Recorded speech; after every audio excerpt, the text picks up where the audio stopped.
2e के power x 3e के power minus x upon 4e के पावर x प्लस 7e के power minus x। और ये क्या हो गया dx। इसका मुझे क्या करना है इंटीग्रेशन। तो इसको क्या करना है पहले पार्शियल फ्रैक्शन करना। ठीक, तो कितना हो जाएगा 2e के पावर x 3e के पावर माइनस x।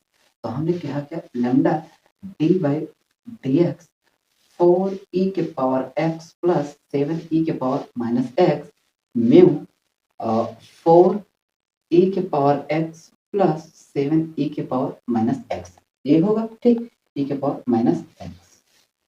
तो अब मुझे क्या करना इसको सॉल्व कर दो, बाकी उसके बाद फटाफट आंसर आ जाएगा। तो यहाँ हो गया क्या लैम्डा 4e के पावर x माइनस 7e के power minus x plus mu. तो कितना हो जाएगा 4e के पावर x प्लस 7e के पावर माइनस x। ठीक, अब मैं एक लाइन और लिख देता हूँ, उसके बाद सीधा 3 हो जाएगा। कितना आ जाएगा 3e के पावर माइनस x। तो यहाँ से देखो, यहाँ से ये और मैंने इसको कॉमन ले लिया। ठीक, तो यहाँ से मेरा बन जाएगा क्या 4e के power x lambda plus mu आ जाएगा। यहाँ से मैं जब इसको कॉमन लूंगा 7e के पावर माइनस x तो क्या बनेगा म्यू माइनस लैम्डा इतना बनेगा। ठीक, ध्यान देना मैंने इतने और इतने को कॉमन ले लिया तो बचा क्या लैम्डा प्लस म्यू। और जब मैंने इसको इसके साथ मल्टीप्लाई करके ये वाली वैल्यू कॉमन लिया तो क्या बना म्यू माइनस लैम्डा।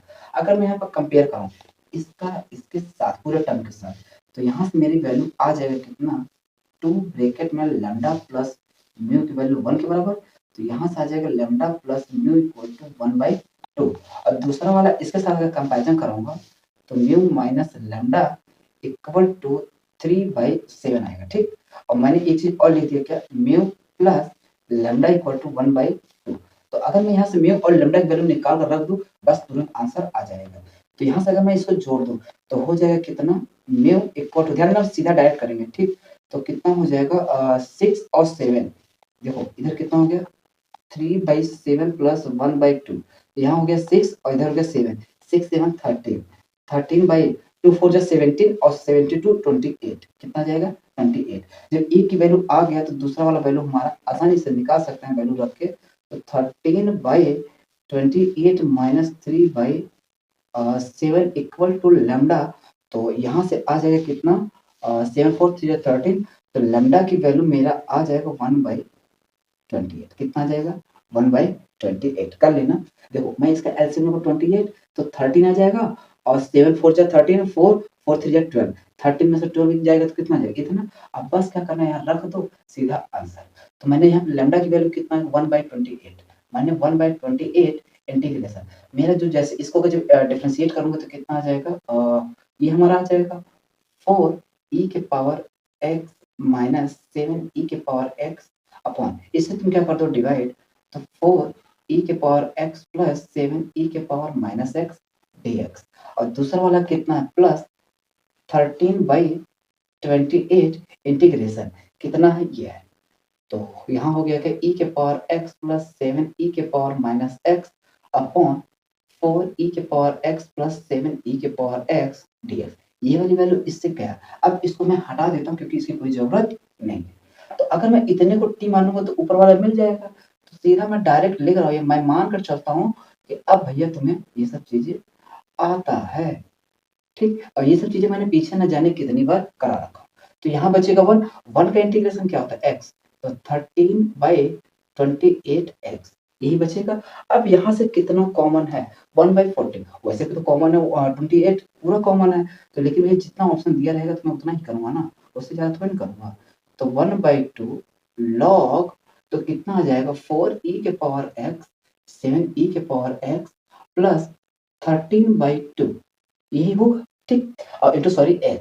तो अगर मैं यहाँ से कंपैरिजन कराऊं तो यहाँ से v की वैल्यू कितना आ जाएगा 1/2 कितना आ जाएगा 1/2। और यहाँ से अगर मैं इसका इससे कंपैरिजन कराऊं तो u वैल्यू आ जाएगा 13/2 आ जाएगा। और चाहिए था मुझे कितना इतना। तो यहाँ पर हो गया क्या u plus v equal to 13/2 plus 1/2 equal to 7 आएगा क्या। अब बताओ ये क्वेश्चन कहाँ टफ है यार, 2 कौड़ी की क्वेश्चन है। ठीक, लेकिन ये सब ध्यान देना उन्हीं लड़कों के लिए ये सब चीजें आसान है जिन्होंने पीवाईक्यू किया है, ठीक? जिन्होंने पीवाईक्यू किया उन्हीं के लड़कों के लिए ये सब आसान है। बाकी जो आरडी शर्मा है या फिर मॉड्यूल लगाया हुआ है बेसिक क्वेश्चन हो, यार ना आरडी शर्मा का ही पूरा कॉन्सेप्ट ये नहीं कि ब अलग से है। लेकिन भैया इस तरह का क्वेश्चन उसमें जो मतलब इसमें जो स्किल है ना, वो चीज़ें उसमें नहीं है, ठीक? उसमें तो बेसिक-बेसिक दिया है कि भाई हाँ, ये फार्मूला लगाओ, ये इंटीग्रेशन होगा, ये आंसर आएगा। बात सही है, लेकिन अगर इतना ही आसान होता तो लोग क्यों जेईई मेन्स का पीवाईक्यू करते हैं? वो आरडी शर्मा लगा-लगा के सिलेक्शन लेते हैं। तो हर किसी का तो आरडी शर्मा से सिलेक्शन नहीं होने वाला। कुछ इक्का-दुक्का निकल जाता है जिसका सिलेक्शन हो जाता है, ठीक? तो उसको हम क्या करते हैं नेग्लिजिबल मानते हैं, ठीक? लेकिन भैया मैं कह रहा हूँ अगर तुम्हें सिलेक्शन लेना है ना, तो तुम्हें जेईई मेन्स के एडवांस के तुम्हें पीवाईक्यू करना ही पड़ेगा। अगर सिलेक्शन चाहते हो तो, और नहीं चाहते हो तो फिर यार तुम चाहे कोई भी फर्जी किताब लगा दो, कोई भी फर्जी मॉड्यूल लगा लो, अगर उसका सिलेक्शन हो जाए तो बता देना मुझे, ठीक? लेकिन ये डेफिनिटली के साथ कह रहा हूँ अगर तुमने पीवाईक्यू कर रखा है ना और फिर भी अगर तुमसे सिलेक्शन ना हो पाए, तो आके मुझे बता देना कि सर मैंने पीवाईक्यू कर रखा था लेकिन सिलेक्शन नहीं हुआ। ऐसा हो ही नहीं सकता कि तुमने पीवाईक्यू किया हो और सिलेक्शन ना हो, ऐसा मैं हरगिज़ नहीं मतलब 100% श्योर है यार अगर तुमने जेईई मेन्स का पीवाईक्यू कर रखा है ना, दुनिया का कोई ताकत नहीं है ना तुम्हें रोक सकता है सिलेक्शन होने से। सिलेक्शन होगा इवन तुम्हारा रैंक भी आएगा, ध्यान देना, रैंक भी आएगा, रैंक लाने से दुनिया का कोई ताकत नहीं हो सकता है, कोई कोचिंग नहीं हो सकता है, कोई लड़का नहीं हो सकता कि जो तुम्हें रोक दे तुम्हें रैंक लाने से अगर तुमने पीवाईक्यू कर रखा है तो। गारंटी के साथ कह रहा हूँ क्योंकि जितने भी ऑफलाइन लड़के पढ़े हैं ना, जिसने पीवाईक्यू कर रखा है ना, उनका ही आता है 200 250 प्लस नंबर।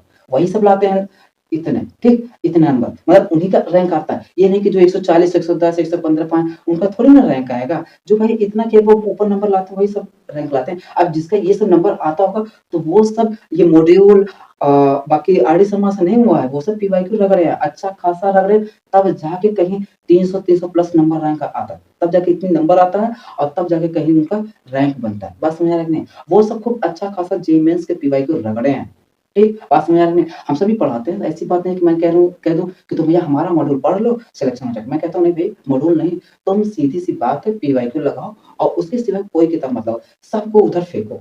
केवल तुम पीवाईक्यू लगाओ और पीवाईक्यू करने के बाद अगर तुम्हारा सिलेक्शन नहीं होता ना, तो आके हमको बता देना और अभी तक जितने लड़कों ने पीवाईक्यू कर रखा है ना, उसका सिलेक्शन तो 100% श्योर है, हुआ है और अच्छा खासा रैंक लाया है। जो कि अभी देखो मेरे साथ जो लड़का था अभी मतलब जो जिसको मैंने पहले फर्स्ट टाइम पढ़ा था, उसका नाम शशांक यादव है, जो कि उसने भी मुझे बहुत सारा मॉड्यूल दिखाया कि सर ये कर लूँ ये, हमने कहा उसको किताब को बाहर फेंक, अब केवल तू पीवाईक्यू लगा बस।